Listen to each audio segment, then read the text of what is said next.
Welcome back, YouTube, to another episode of Kings and Queens Roundtable. Today we will be reviewing season 8, going back to season 1, season 8, episode 1 of Game of Thrones. Game of Thrones is returned for its final season, its final season after 2 years of hiatus. In the first scene of season 8, episode 1, we see a young boy running to try and get a good view of the procession of Dany, Jon, Unsullied, Dothraki, everybody, the dragons, everybody that Dany is bringing with her to Winterfell to try and defeat the Night King's army. This particular scene is a callback to season 1, episode 1, with Robert Baratheon, Cersei, and the entire Lannister crew, including Tyrion, Jaime, came to Winterfell so that Robert Baratheon could try and convince Ned Stark to return back to King's Landing to become his hand after, Jon Arryn died, as we know now, from poisoning by his own wife and Peter Baelish. And so we see the young boy trying to get a good look at the procession, just like Arya Stark did in the first season. The next scene that follows is a scene with Tyrion and Varys. Tyrion Lannister and Varys. It was really a throwaway scene, just Tyrion and Varys. Honestly, in my opinion, Tyrion has really been dialed back a lot. We've known Tyrion to be clever, and even his jokes have been extremely clever and witty. And they have basically watered down his jokes to the high school boy type like jokes. They're talking about balls, essentially. Distrust that they have for. We know that the Northerners are a distrusting group as it is, but we have to remember that the last time a Northerner had an experience with a Targaryen, it was not a good experience at all. We know that Ned Stark and essentially Sansa, Arya's uncle and grandfather, went to King's Landing on behalf of Lyanna Stark. They were upset with the fact that Rhaegar Targaryen, they believe Rhaegar Targaryen had kidnapped Lyanna Stark. We know that to not be true, but of course at the time they didn't know that. And the people in Winterfell and Northerners still don't know that. Only really Samuel Tarly, of course Bran Stark, and we would read that Lyanna Stark was not kidnapped by Rhaegar Targaryen. She in fact fell in love with Rhaegar Targaryen. They actually married, and they had Jon Snow, aka Aegon Targaryen. As they're continuing to enter the city of Winterfell, we also see the dragons fly overhead, and the Northerners start scurrying away in fear. And Dany seems to draw a little bit of power from that. That seems to make Dany feel a little bit better, knowing that her dragons are with her, and the Northerners have some type of fear or fearful of the dragons. So that gives Dany a little bit of reassurance, apparently. Also, we see Jon finally reunite with Bran Stark.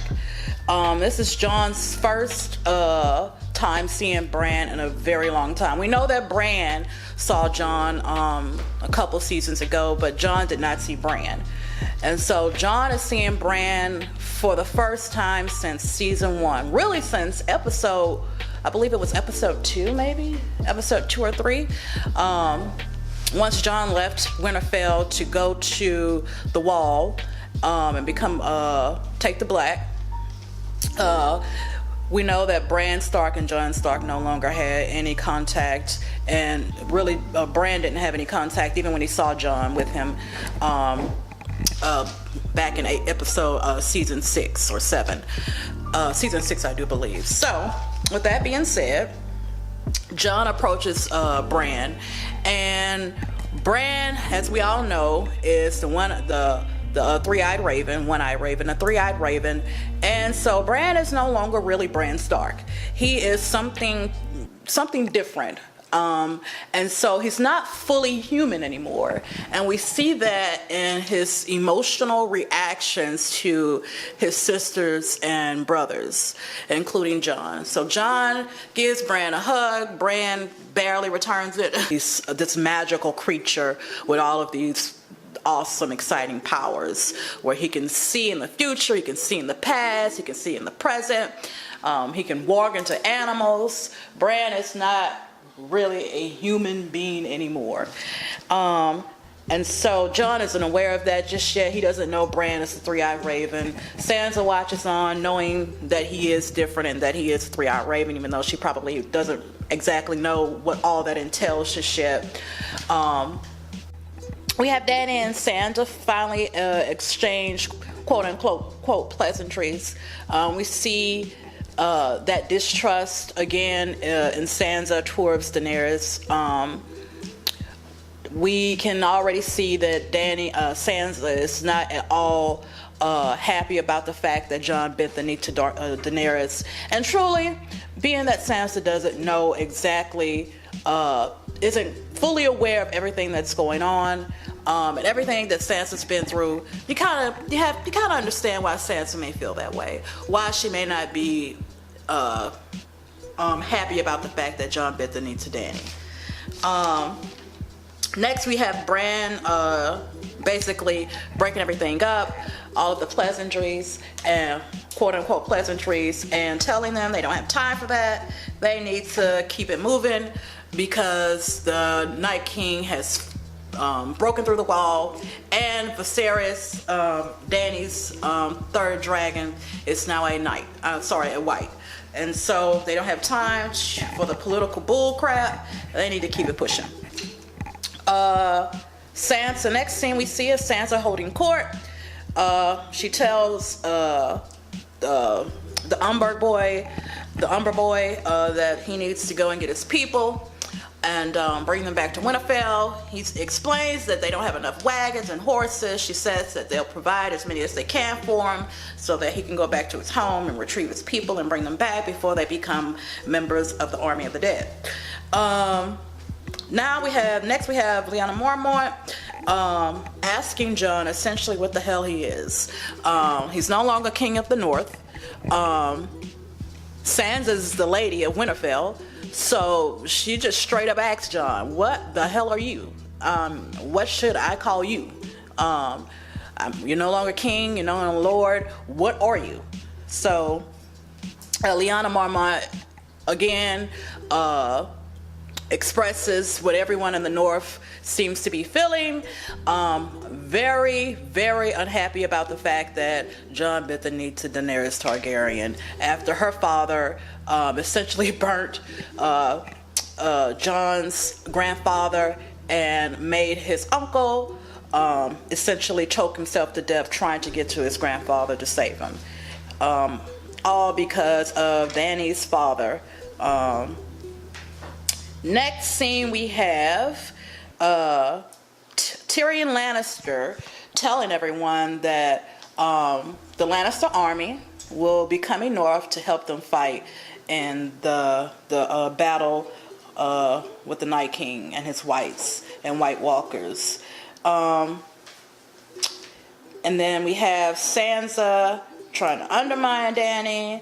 Sansa asks Dany, what the hell do dragons eat? Dany responds quite smirkingly, whatever the hell they want. Next we have Tyrion and Sansa. They have a conversation about everything that went down during the wedding of Joffrey and Marjorie Tyrell, and then Tyrion asks or states that, you know, he wasn't expecting his wife to take off on him, basically. But what do you expect? Sansa saw her opening. She got the hell out of there. She knew that, you know, somebody would probably try to pin Joffrey's death on her, especially after he had been so awful to her. So she got out of there as soon as she could when Peter Baelish offered to whisk her away. She took off as anybody would. Tyrion then Tyrion then Tyrion then talks to Sansa, and Tyrion states that, you know, Cersei is sending the Lannister army. The Lannister army is, he then reiterates that to Sansa. Sansa says she thought, past tense, Tyrion was the cleverest man she had ever seen or knew, insinuating that he apparently is not, since he believed that Cersei was actually going to send the army, the Lannister army and the army of the king to Winterfell to help them fight the Night King and his army. After that, we have Sansa, Jon and Arya finally reunited. Now this is a reunion that many people were, honestly, to be honest with you, I didn't really care much. I mean, it was beautiful to watch. We know that Jon and Arya had this special connection because they both felt that they were outsiders in their own home. Jon because he was a bastard, Arya because she was a girl who did not like the activities that were expected of the ladies. She preferred to fight. She preferred archery as opposed to sewing and, you know, quote unquote girl activities. So both of them felt like outsiders in their own home, and so they bonded because of that. And I would say that the two of them, of all of the Stark children, Jon and Arya probably had the closest bond. So a lot of people were excited to see that reunion. And I suppose it was beautiful for what it was, since those two appeared to love each other the most of the Stark children. Next, what do we have next? We have Jon telling Arya that Sansa thinks she's the smartest person alive, basically.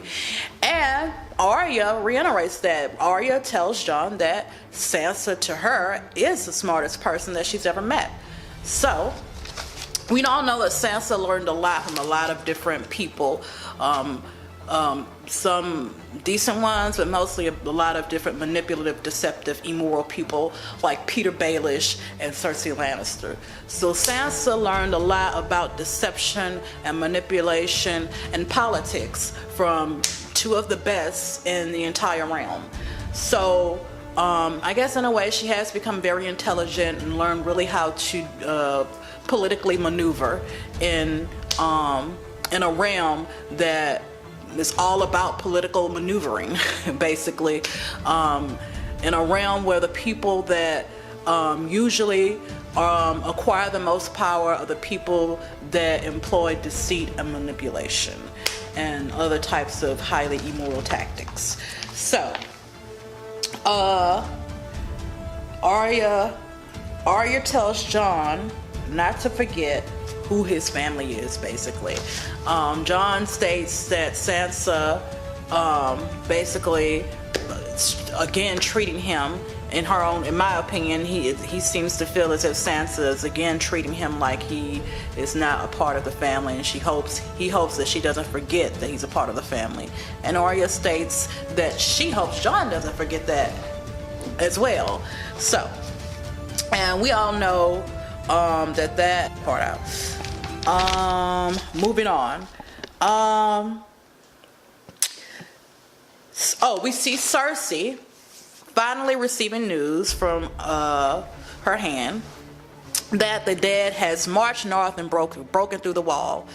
Cersei could give two shits less, which is so stupid to me.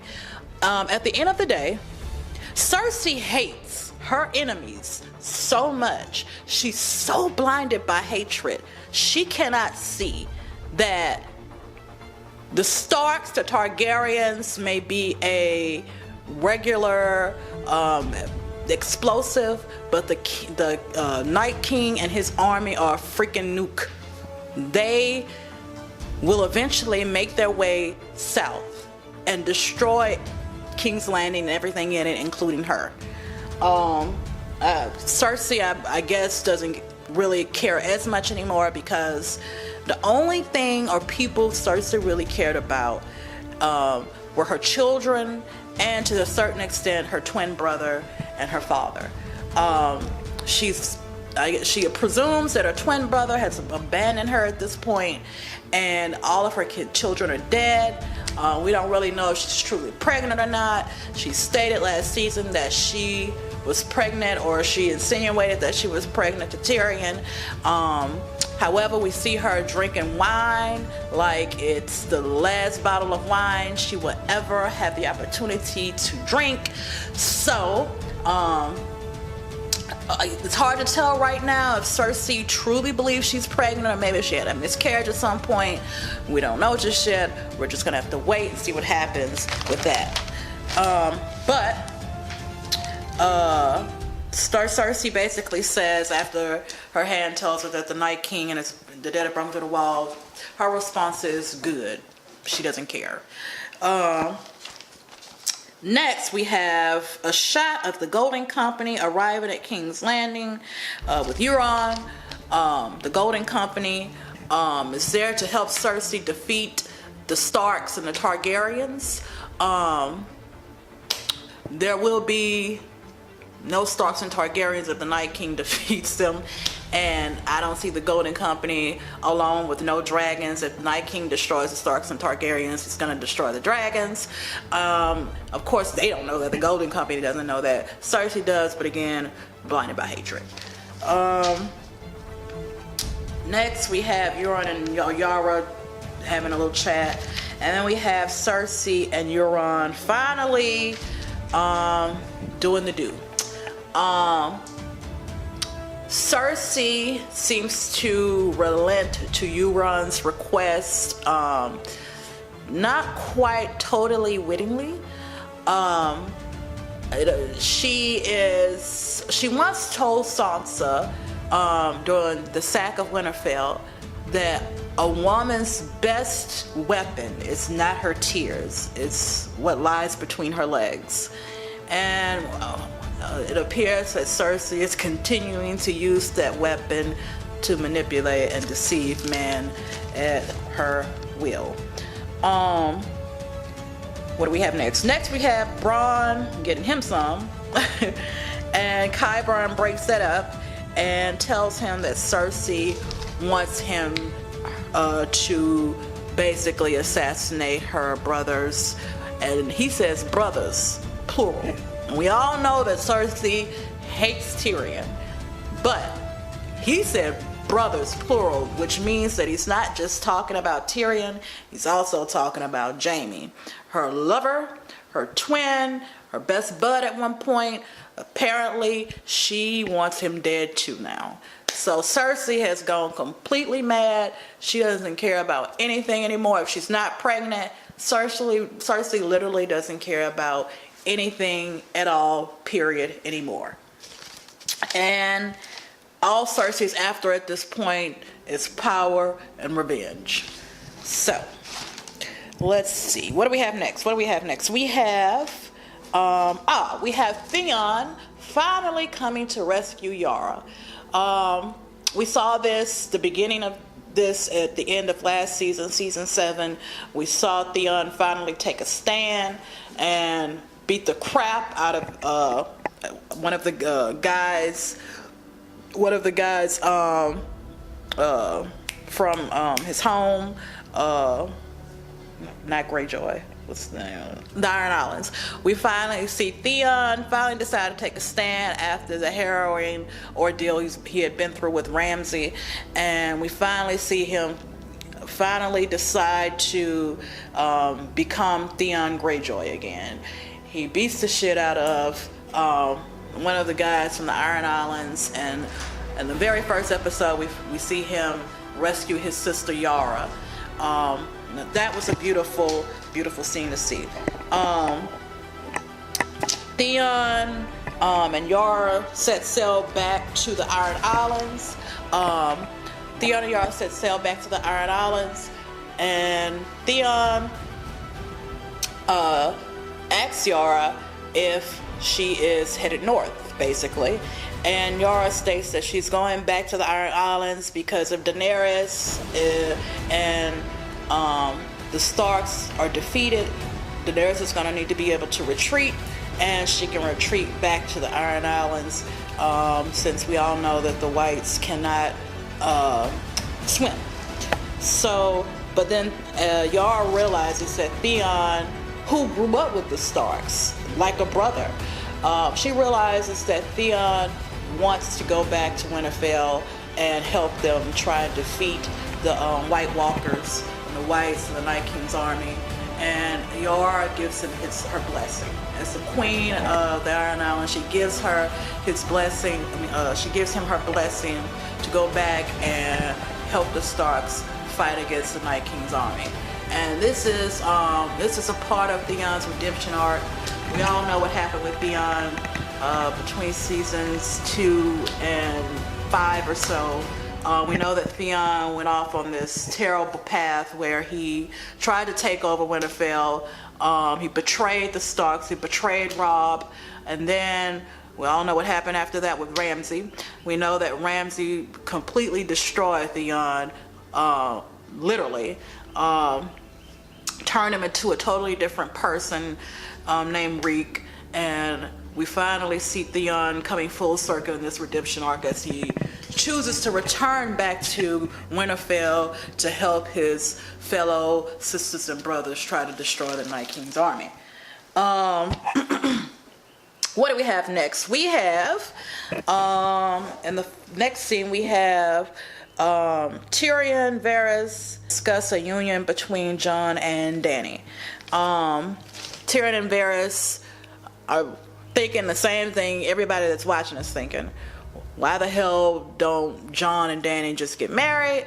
And then we totally eliminate the situation with who's going to be the king or queen of the Seven Kingdoms. If Dany and Jon marry, king, queen. We have a honorable king. We have a just queen. Bam. Problem solved. Next we have Dany telling Jon Sansa doesn't like her. So Dany tells Jon Sansa obviously doesn't like her. Jon tells Dany that Sansa didn't like him either when they were growing up. And then Dany basically tells Jon that if Sansa doesn't respect her, she doesn't have to like her, but she needs to respect her. And if she doesn't respect her, ... Meaning she just kind of gives him this look that says, we're going to have some problems if your sister doesn't start to respect me as the queen of the Seven Kingdoms. So I think Jon in that very moment begins questioning what ... might mean for Daenerys. He hasn't seen some of the brutality Daenerys has done to those who have opposed her, and you know, Dany really is a all or nothing kind of person. Her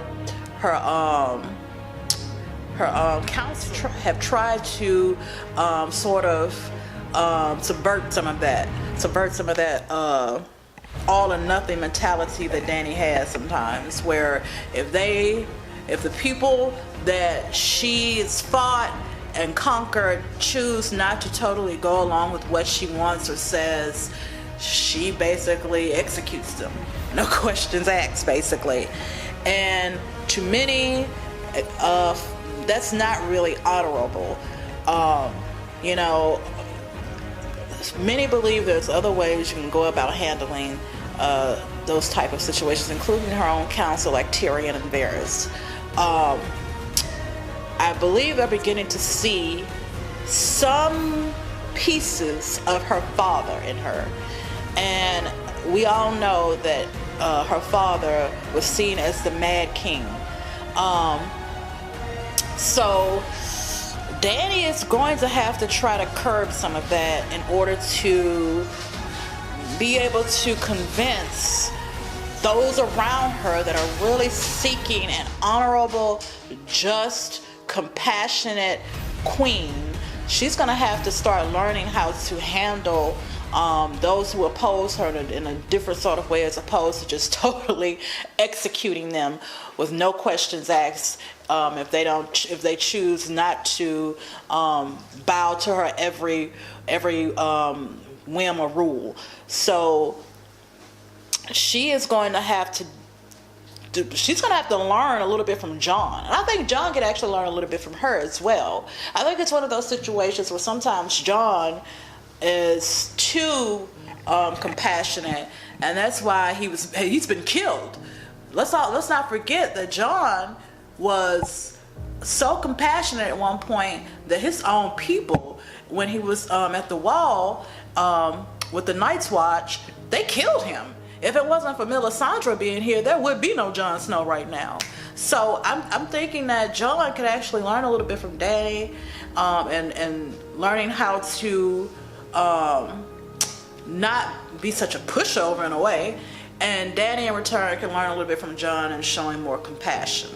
So let's move on to the next scene. So Dany's concerned because the dragons aren't eating and they don't like the North, according to Dany. Of course, the dragons can't talk, but Dany and the dragons have this connection. She is a Targaryen, so she kind of knows or understands what her dragons are feeling or thinking. That's the kind of connection that the dragons and Targaryens have with one another. So Jon and Dany go on this they go on a little dragon ride, I guess you could call it. It's really another throwaway scene. It's cute, it's fun, it's exciting, but it's another throwaway scene. Jon and Dany kiss. Drogon stares at Jon menacingly. Another throwaway scene. Moving on. Gendry makes the Hound a special axe, and this is where we see Gendry. Well, first the Hound and Arya reunite. We see the Hound and Arya reunite, and the Hound basically calls Arya a cold bitch, and Arya just sort of like shrugs him off or whatever, and he states that she tried to kill him or left him for dead, and Arya says, well, I robbed you first. And that's just the kind of relationship that the Hound and Arya have. Strange, but they understand it, and that's all that really matters. And then we see Gendry and Arya finally reunite. Cute little story there. I'm not really feeling what everybody else appears to be feeling with Gendry and Arya. I don't know. A lot of people seem to think they're gonna make this beautiful couple, and that they are in love or something like that. Okay. In our next scene, Dany meets Samuel Tarly for the first time. They talk a little bit, and then Dany eventually ends up having to tell Sam that why am I laughing? That is so not funny.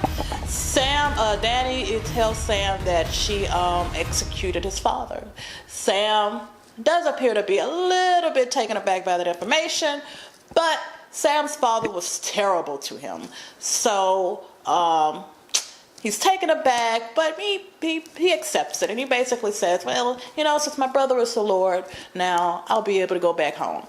And then Dany has to also tell him that she executed his brother as well. So Sam is truly devastated by that bit of information. So Dany's basically told Sam that she has not only executed his father, but his brother as well. So Sam asks Dany if he's excused. Then Sam takes off running. He runs into Bran. Bran basically tells Sam that he's waiting for a special friend or an old friend, and that Bran tells Sam that he needs to tell Jon the truth about his parentage. So Sam moves on to tell Jon that he is Aegon Targaryen.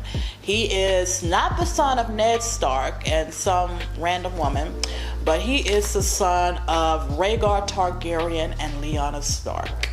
And John trusts Sam, so he doesn't really question the information that Sam is delivering to him. What he questions is if his father, or who he believed to be his father, Ned Stark, lied to him all this time. And Sam tells him, that Ned did it to protect him. If Robert Baratheon knew that John, aka Aegon Targaryen, were alive, he would have killed him. So Ned didn't tell John the truth to protect him. And so after that scene, we see Bran waiting for Jaime Lannister to arrive at Winterfell, which we see at the very end. And then following that, we see the scene at the wall. We see the scene at the wall with Tormund and some of the Night's Watch. They run into each other. There's a wisecrack where one of the guys says that he has blue eyes because we know whites. We know when the dead people become whites, their eyes turn blue. The guy says he has blue eyes, and Tormund responds, "My eyes have always been blue. What the hell are you talking about?" So then they go walking around the now destroyed wall. I'm sorry, not the wall. They're not at the wall. They're in the Umbers territory, at the Umbers territory. So then they go walking around, and they find the Umber boy, Ned Umber. He's pinned to the wall by what appears to be a dagger, and with the little symbol that we always see, we often see the Night King leave, that was also there whenever the Children of the Forest created the Night King. So we see that symbol. The little boy comes back as a white. His eyes pop up in the background. He comes back as white. He screeches. It's this horrible, terrifying, terrorizing scream that he does. And then they set him ablaze.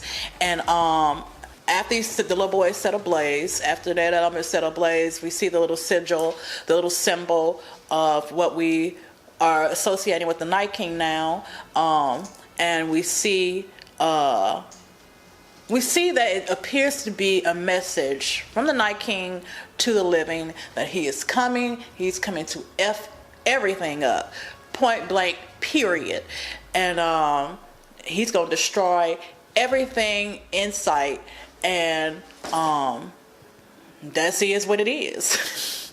And so after that scene, we finally see at the very end Jaime Lannister arrive in Winterfell, and the credits, the screen cuts to black, and the credits run. And that is episode 1, season 8. I don't know about you all, but I'm super excited. I can't wait for the next episode. I'm going to be doing these reviews again for the remainder of the season. It's going to be awesome. I want you guys to come back to my channel. I'm going to have giveaways. I'm going to have different little challenges and games. So everybody come back. Make sure you comment. Make sure you subscribe. And make sure you hit that watch later button down there as well. I'll see you for season 8, episode 2. And the long night is over, people. Peace.